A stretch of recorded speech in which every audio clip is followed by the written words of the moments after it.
everyone. I'm Dr. Cindy, your host of the Positively Altered podcast. I am a chiropractic internist and nutritionist, and on this program, we like to talk about all things health related, even if it has an interesting spin, with absolutely no filter, with some amazing guests. Today is going to be very interesting. I learn a ton from my guests, and this one is going to be no different. When I read her bio, it talks about how she was in engineering and the construction industry, and now she's a strength-based sobriety coach. And when I think about construction, I think about going out after work and having a couple cocktails. This show is going to be very different. We are going to welcome my guest after this break, and we are going to talk about sobriety. So stay tuned. We're going to take a quick break to listen to our sponsors who are super important, and then I will introduce you to our next guest.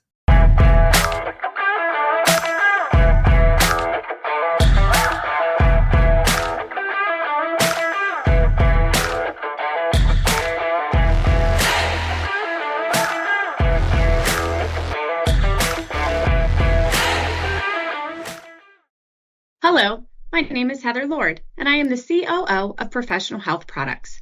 Cutting corners is an all too common practice in the dietary supplement industry. When my father founded Professional Health Products, he sourced the cleanest, most biologically active ingredients from around the globe. Today, that commitment remains, which is why the finest healthcare practitioners, like Dr. Cindy, have trusted us for more than 40 years. We oversee the entire process in our manufacturing facility, from sourcing and formulation to manufacturing and labeling. Today, we offer over 300 unique products that can be tailored to the nutritional and homeopathic needs of each individual. Most recently, we launched a proprietary genetic test, allowing our practitioners to get even more dialed in to their patients' health. To learn more about Professional Health Products, please talk to your practitioner or visit our website at phpltd.com. Today, your life is going to be altered. I'm Dr. Cindy. Welcome to Infinity. We have worked hard to create an electronic claims website that is simple and user-friendly. This is the public side. You can log into your personal web portal here. This is your dashboard. You can personalize it to your liking here. Our main focus has been to allow you to submit and edit claims as easy as possible. You will find our claims editor and claims processing is simple to use and straightforward. Our quick action bar is where you can find your most important information. Most of these icons will take you directly to the claims the number represents. You can easily view if you have any messages in your inbox of any unread alerts by looking for these blue numbers. To view the rest of our training videos to get the most of your Infinity experience, click this icon. We hope you find this web portal simple and easy to use. Thanks for letting us serve you.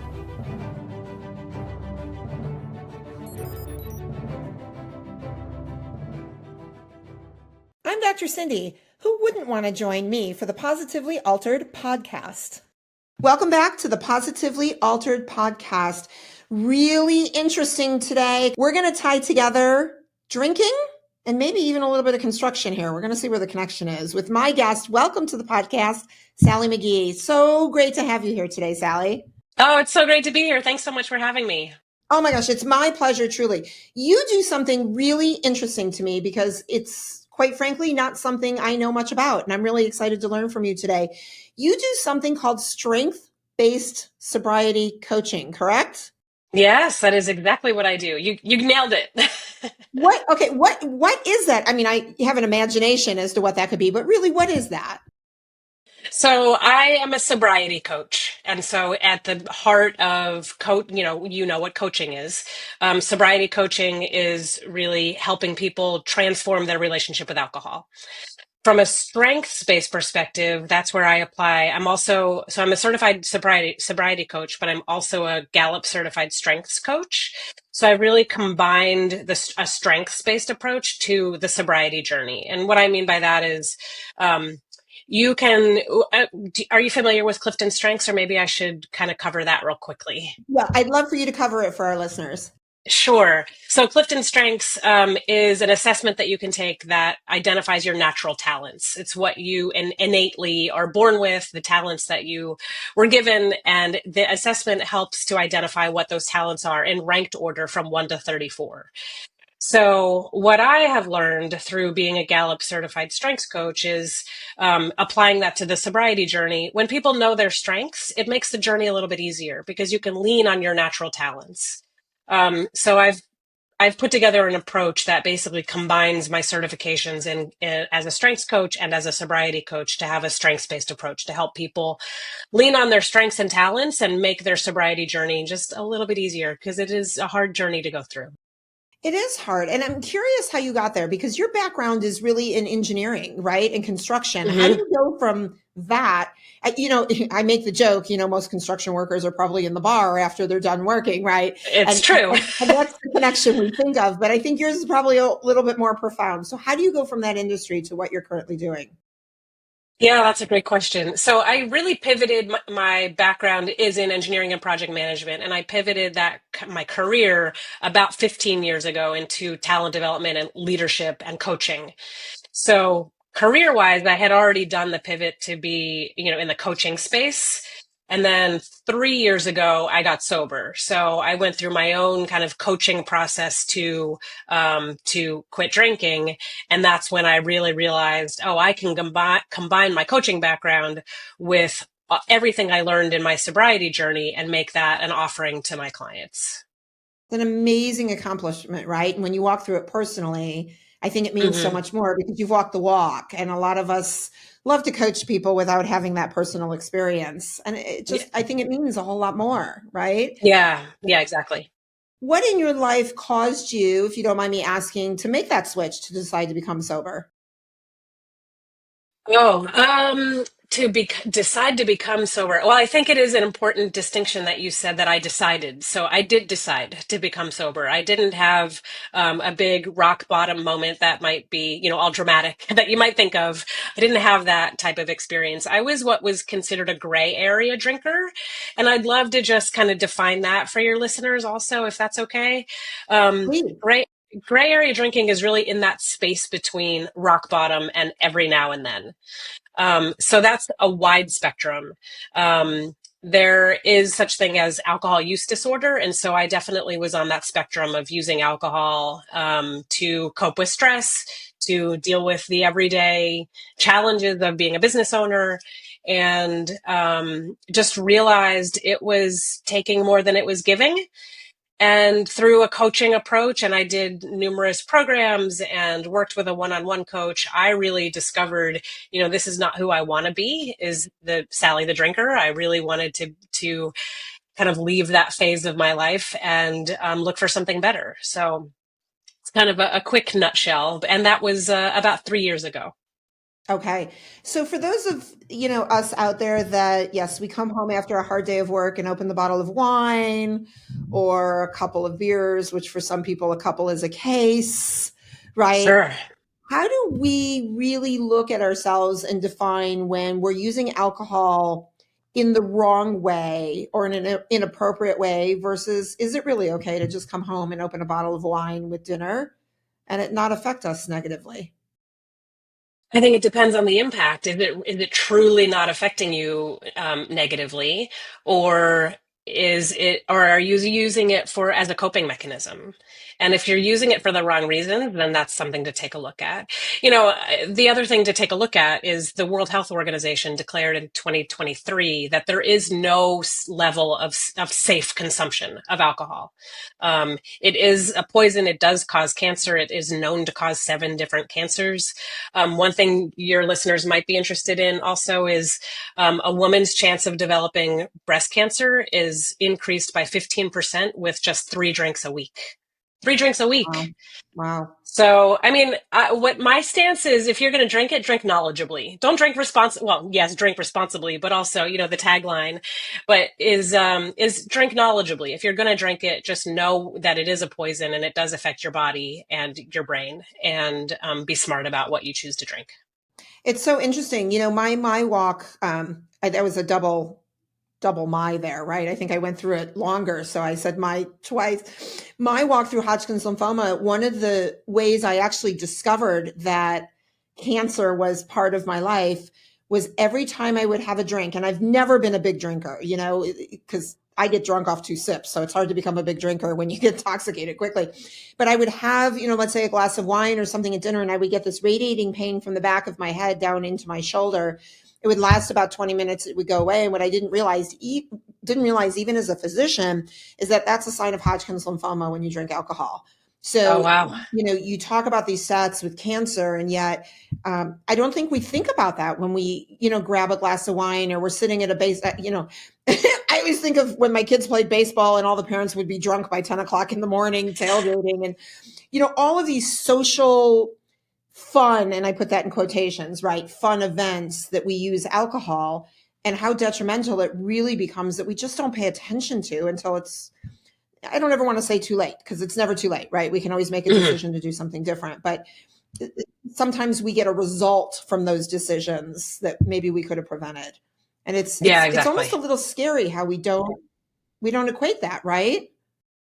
Well, it's so ingrained in our culture. It's just like you said, you go to the kids' baseball game at 10 o'clock in the morning and people are drinking beer because that's what people do, right? It's everywhere. It's just so ingrained in our society. Do you think, it's interesting. So I have 3 children. My youngest is graduating from high school. And, as the kids venture into, right, they venture into what a drink looks like and the fake IDs and how to get the alcohol, and they go to these parties.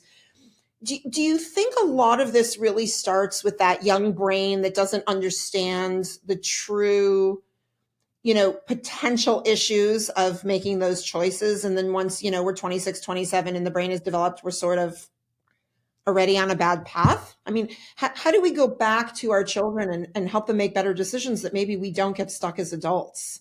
I think it starts with education, right? Is helping them to understand the risks. I mean, if I knew what I know now 25 years ago, right? I probably would have made different choices.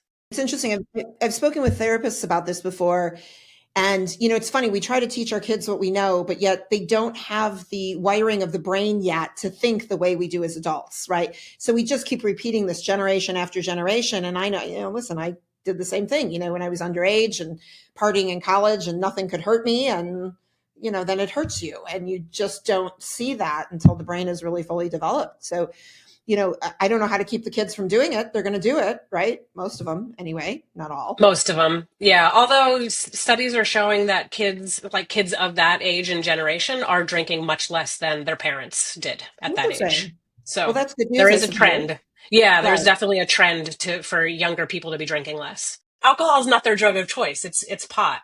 Okay, I was going to ask. They're doing Yeah. something, right, instead of the alcohol. Right. And now that pot is so prevalent and easy to get, Yeah, that's exactly. where they're going. So interesting. So for those of us that do reach for a bottle, a can, a glass, how do we identify, in your opinion, when really it isn't the right drink to grab?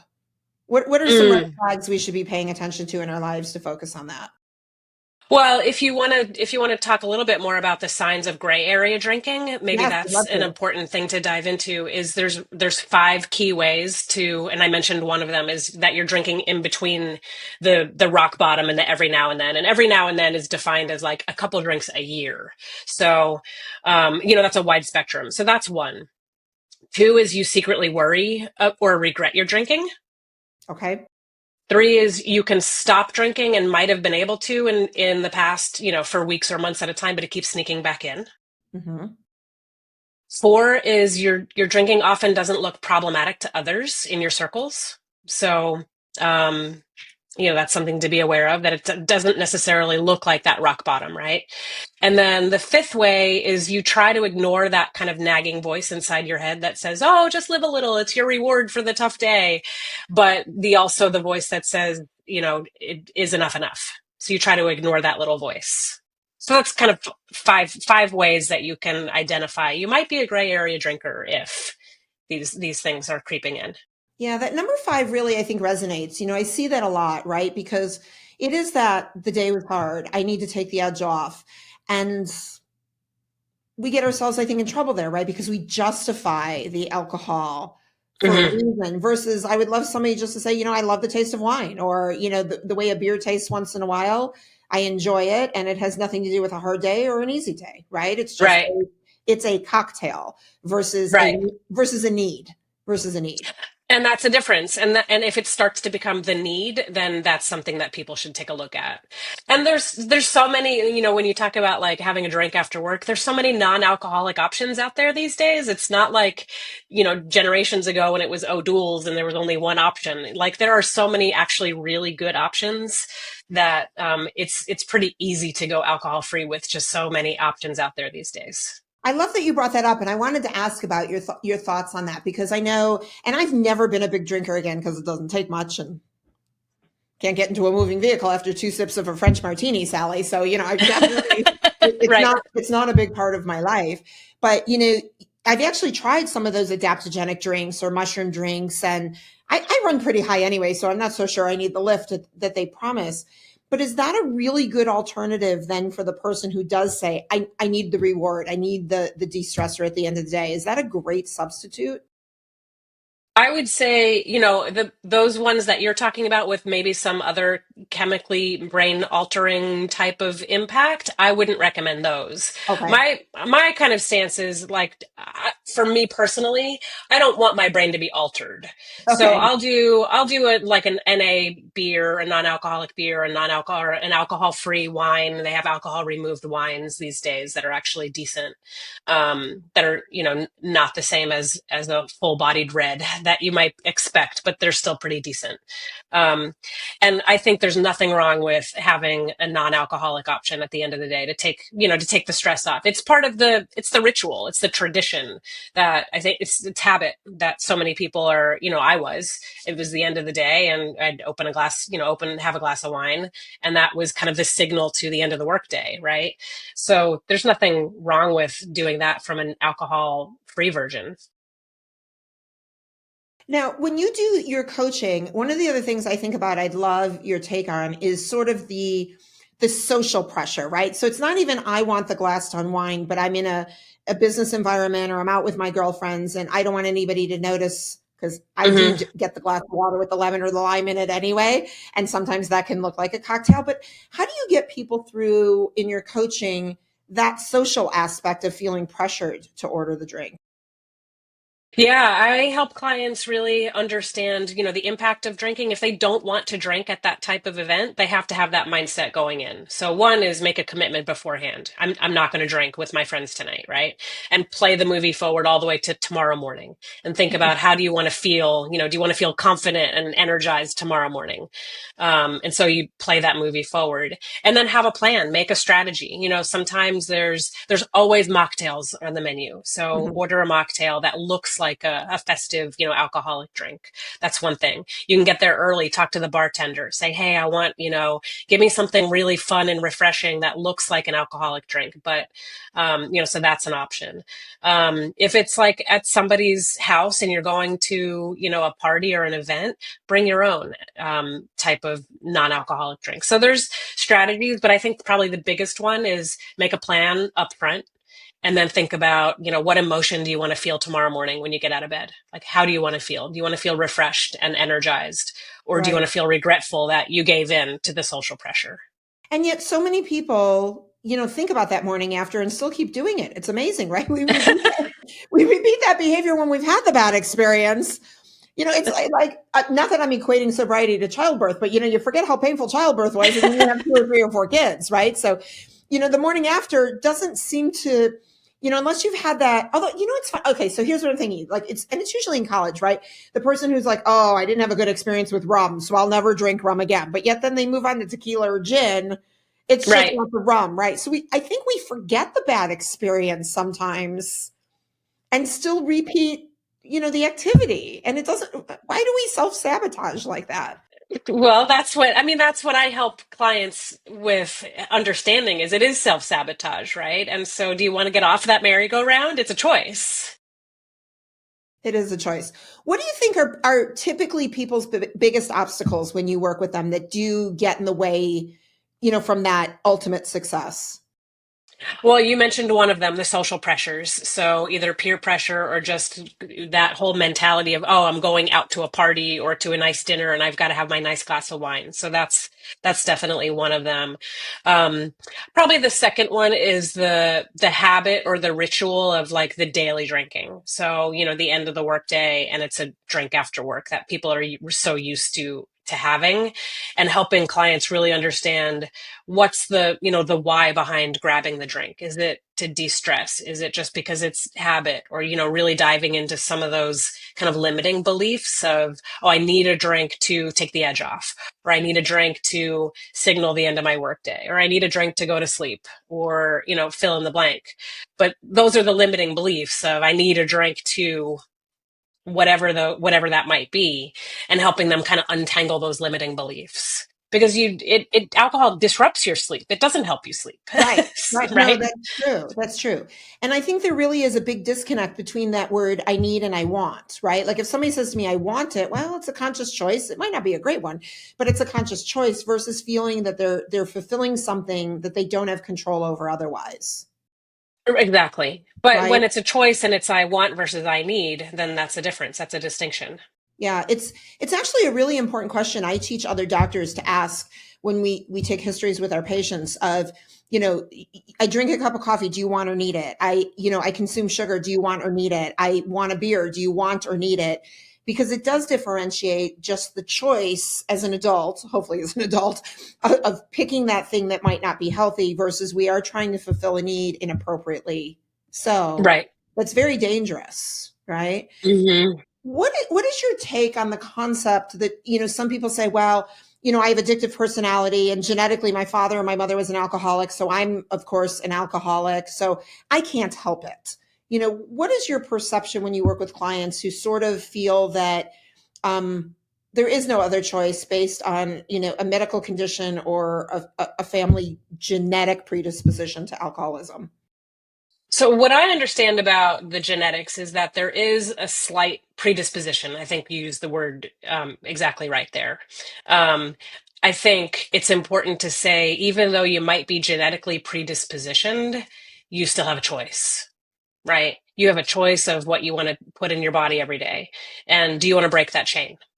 Because I have a family of alcoholics also that goes back into my history, and I broke the chain. So it's just a matter of choice. Do you want to break the chain, or do you want to use that as an excuse? It's fair. That's fair.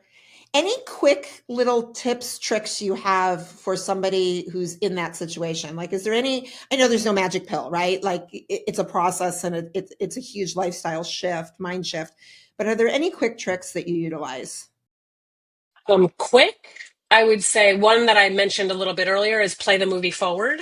Okay. Is really, it's a visualization technique. Is think about, how do you want to feel through the end of the evening, like by the time you hit the pillow at the end of the night, but also the next day. How do you want to feel the next day? So like playing that movie all the way forward to the next day is a quick tip.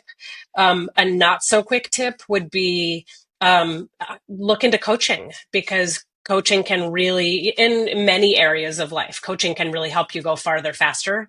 And so when you're working with a one-on-one coach, that can be really life-changing. That's how I got sober. It was working through a coach. That's great. And for those Hmm. people that get nervous about that, because I do think, that do we have to do this forever, right? So, okay, I want Mm. to get sober and I'm going to work with you, Sally, but like, do I need you in my life for the rest of my life? Do we have to talk once a week? Like, what does that typically look like to engage a coach so that we can get rid of that fear of the unknown for people who might want to reach out and say, I'm ready to take the step? Sure. Yeah, that's a great question. I always encourage prospective clients, you don't need to make a commitment for the rest of your life. Like that you don't need to proclaim, I'm never going to drink alcohol ever again in my life. Like there's no need to do that. I do encourage a 6-month break Okay. at a minimum, because there's something that happens, biologically, chemically in your body and your brain when you stop drinking alcohol. So you need like a good 2 weeks off just to get all the alcohol out of your system. It takes about 75 days for your dopamine receptors to go back to normal. So 75 days is like a bare minimum. At least get to that stage. But I always recommend a 6-month approach, because then you're going to experience a lot of those firsts. The first time going to a birthday party, the first time, going to a wedding without alcohol, the first time going on a date, doing something social or romantic for the first time without alcohol. So getting through all those firsts in about a 6-month period is kind of a great starting point. And if clients can say, okay, I'll give this a try for 6 months, that's a huge step. Right. And you build a habit, right? So it becomes way easier, I think. Exactly. So if it takes us 75 days to reset the dopamine in our brain, how fast do we revert to not a good situation if we do pick up that one drink? Is it pretty immediate? I don't know that there's a scientific answer to that, but neural pathways are pretty ingrained in our bodies, in our brains. So if you had that daily habit of drinking and you start to build the habit of not drinking, depends on how like I always describe neural pathways as like this hiking trail in your brain. Like how well worn is that hiking trail? I mean, is it a pretty ingrained habit and it's going to be easy to just go right back to it? Or were you an every now and then drinker and you take it or leave it and it's not such a hard habit to break? It just kind of depends. I don't know that there's a scientific answer to that. No, and I think that's fair. Who's the perfect client for you? Who do you love to work with? Who do I love to work with? I love to work with high achieving professionals who are using alcohol to cope with stress. And I put that in air quotes there because it is when it's being used as a coping mechanism, that's when it can be really life changing to help them deal with the underlying stress. Because when you stop drinking, you still have those underlying issues of why you were drinking in the first place. So helping clients really understand why they're drinking in the first place and going to the root of that through a coaching approach, that's who I love to work with. That's great. And who's your most frustrating client?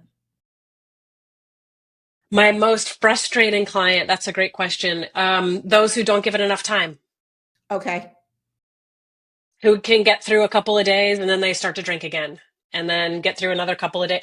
If that is the case, they're doing the hardest part over and over and over. It's the first couple of days that are the worst. Right. No, that makes sense.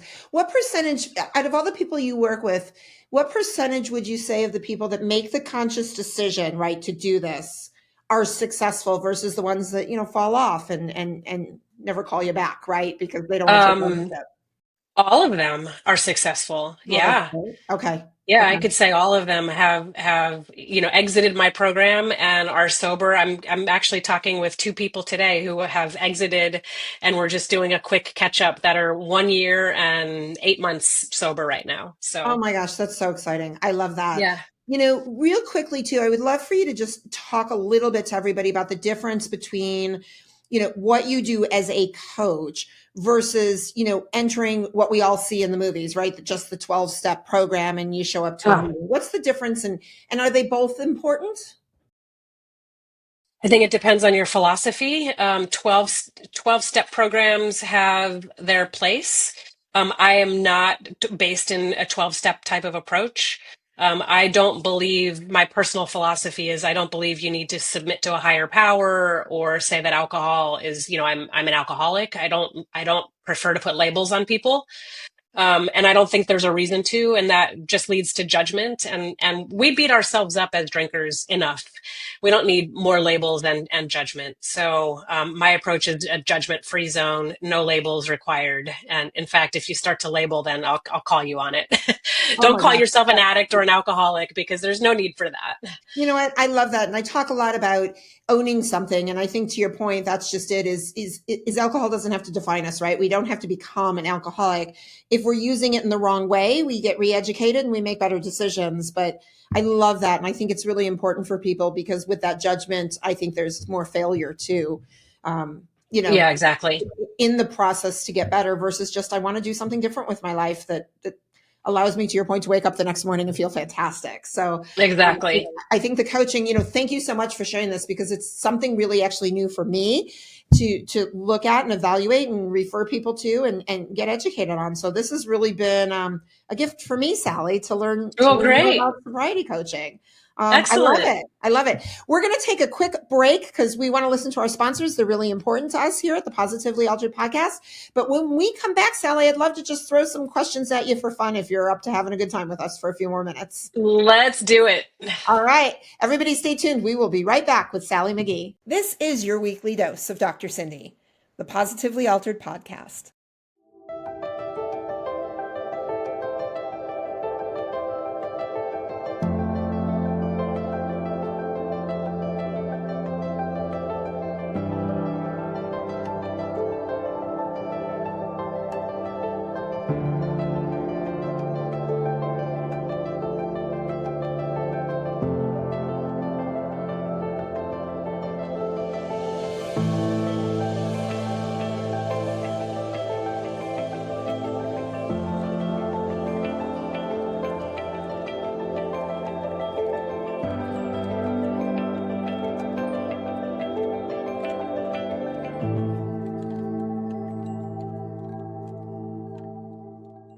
Stop.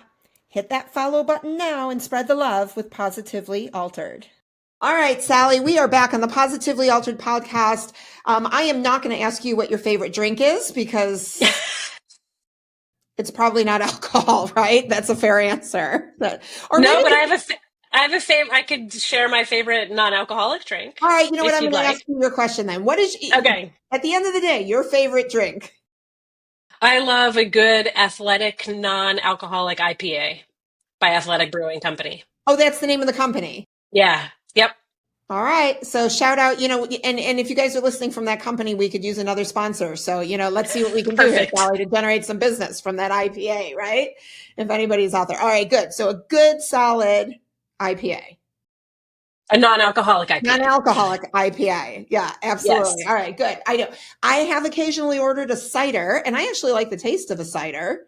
And part of that for me comes because I'm gluten-free. So you can't have most of the beer out there anyway. So, a Right. good cider every once in a while actually feels really refreshing, and I don't feel lousy the next day. So it's a perfect choice. All right. If you could travel the entire world on just one mode of transportation for the rest of your life, what would you pick? One mode of transportation. Let's go with train. I love a good train ride. You can get so much work done on a train, and it's really peaceful and big, comfy seats compared to airplanes.